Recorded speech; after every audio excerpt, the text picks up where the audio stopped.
雷米·马利克在台上领奖时说：“我是埃及移民的第2代，也是家中第1代的美国人。我正在写下自己的人生故事，我应该要对在场的每一位更加感激。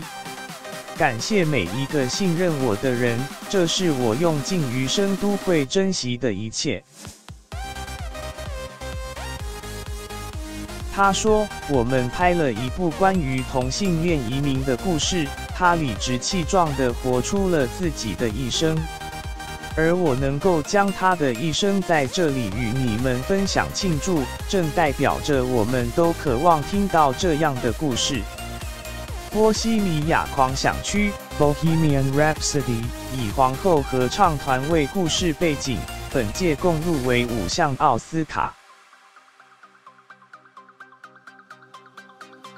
今天颁奖典礼一开场，就是由皇后合唱团现场飙唱，登台的除了37岁的亚当·兰伯特 （Adam Lambert）， 还有元老级成员吉他手布莱恩·梅 （Brian May） 和鼓手罗杰·泰勒 （Roger Taylor）。布莱恩·梅更在这场好莱坞年度盛会中飙了一段精彩独奏。